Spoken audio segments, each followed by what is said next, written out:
1 Jean au chapitre 4, verset 17 nous dit « Tel il est, tel nous sommes aussi dans ce monde. C'est pourquoi, aujourd'hui, je confesse et déclare que je suis un être céleste. Je porte l'image divine de Dieu et je vis comme un être céleste, l'icône du Christ, l'associé du genre divin. Je ne suis pas un terrien. Je suis d'en haut et j'en suis conscient chaque jour. Je suis qualifié pour l'être parce que je suis né de nouveau. J'ai la vie du Christ. Par conséquent, je vis la vie du ciel en moi ici sur la terre. Je suis un citoyen du ciel, j'appartiens au royaume du Fils et je partirai avec lui lors de l'enlèvement. Alléluia. Dans ma communication et ma façon de vivre, je déclare que je suis un être céleste. C'est l'évangile de Jésus-Christ. Il est venu pour me rendre céleste en me donnant sa vie, la vie de résurrection. Il est venu me donner une vie céleste à vivre. Le ciel est pour les êtres célestes. Je suis heureux d'être né de nouveau et donc d'être citoyen céleste. La vie et la nature de Dieu sont en moi. Dans le monde spirituel, je vis de la parole de Dieu par la puissance du Saint-Esprit. Je vois avec les yeux de l'Esprit. Je vis selon les principes célestes. Je domine ce monde physique avec les principes de mon royaume céleste. Je comprends le monde spirituel et ses principes. Bien que je sois dans ce monde naturel, je ne suis pas de ce monde. Je suis né dans le royaume de Dieu quand je suis né de nouveau. Je suis conscient de ce royaume et j'ai appris à y fonctionner. C'est un royaume de gloire, un royaume qui est au-delà du temps et de l'espace. C'est le domaine du miraculeux.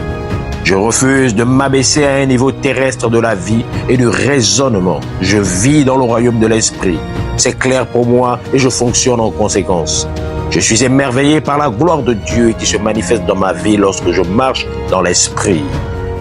Père céleste, je te remercie de dévoiler les mystères du royaume à mon esprit. Je vis par ta parole et je fonctionne par la puissance de l'Esprit Saint. C'est pourquoi je soumets encore mon monde à ces réalités divines. Je te remercie car ma vie est ordonnée selon ta volonté parfaite et ta gloire est révélée en moi. Je te remercie pour mon association glorieuse en tant que concitoyen des saints et membre vital de la maison de Dieu. Je ne suis pas de ce monde, ni soumis aux dépravations et aux influences corruptrices de ce monde présent. En tant qu'icône du Christ et camarade de l'humanité, je vis bien au-dessus de toutes les influences terrestres et mondaines, au nom suprême de Jésus-Christ. À toi toute la gloire pour cela. Bien-aimé en Christ qui écoute cette déclaration ce matin, toi aussi tu es un concitoyen du ciel, parce que tu as cru en Jésus-Christ, tu as cru en son œuvre de pardon à la croix et à sa résurrection. Il t'a donné sa vie.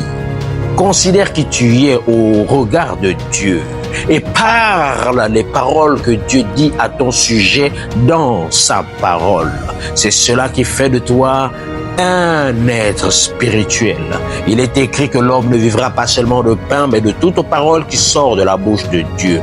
Déclare ces choses, parle-les, conscientise-toi à ces choses, à ces réalités, car c'est alors que tu auras du succès dans tout ce que tu entreprends dans ce monde. Demeure béni pour les prochaines confessions.